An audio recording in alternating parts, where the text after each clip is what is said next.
3 thin metal rods each of mass m and length l are welded to form an equilateral triangle. The moment of inertia of the composite structure about an axis passing through the center of the structure and perpendicular to the plane is.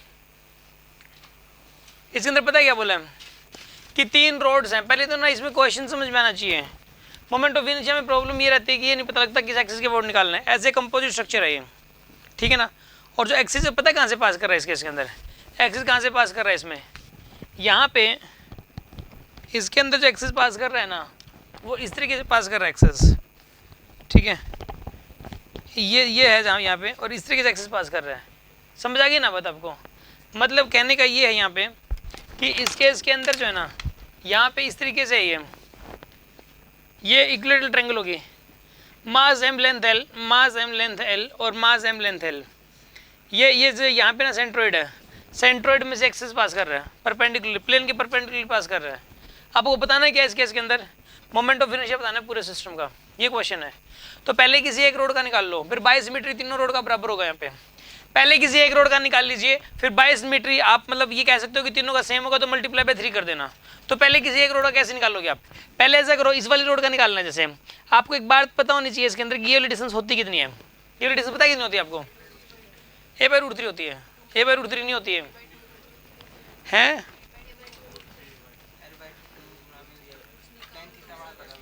a cos 30 यानी कि √3 a/2.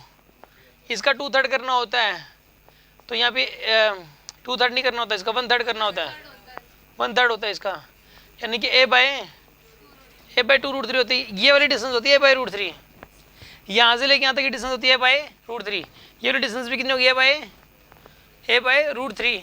और ये वाली कितनी हो जाएगी इसकी half, यानी कि a/2 √3 होती है. पता कैसे आई है, ये पता कैसे आई. आप ऐसा करो, ये वाला एंगल 30 डिग्री है, जैसे ये लेंथ एल है, मतलब ये लेंथ एल है या ए है ये लेंथ.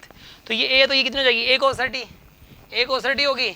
a cos 30 कितना होता है √3 a/2 होता है. और ये वाला जो पोर्शन है ना ये इस पूरे का 2/3 होता है, ठीक है. 2:1 में डिवाइड करता है. ये जो सेंट्रोइड होता है ना 1/3 होता है, सॉरी 1/3. 2/3 ऊपर वाला होता है और नीचे वाला 1/3 होता है. 2:1 में डिवाइड करता है ये, मतलब जो सेंटर है ये 2 है तो ये 1 है, तो ये 1/3 होता है. तो इसलिए 1/3 से मल्टीप्लाई कर दिया तो आपके पास a/2 √3 आ गया. तो एक तो आपको ये डिस्टेंस पता होना जरूरी है, a/2 √3 होती है. अगर ये डिस्टेंस नहीं पता, मोमेंट ऑफ इनर्शिया पूरा आता है, क्वेश्चन एग्जाम में सोल्व नहीं हो पाएगा आपसे. तो ये डिस्टेंस पता होना जरूरी है, a/2 √3 होती है. अब आप ऐसा करो, यहाँ पे इसके अबाउट लिखना है ना आपको. पहले इस सेंटर के अबाउट कितना हो जाएगा बताइए. सेंटर के अबाउट कितना हो जाएगा यहाँ पे, सेंटर के अबाउट आएगा यहाँ पे पहले ml²/12 m इंटू में l²/12 प्लस में क्या लिखोगे बताइए m इंटू में a/ यानी l/2 √3, l/2 √3 का स्क्वायर. इसको सोल्व कर लीजिए और इसको मल्टीप्लाई पे क्या करना आपको 3 करना है. इसको मल्टीप्लाई बाय 3 करके आंसर आ जाएगा आपके पास.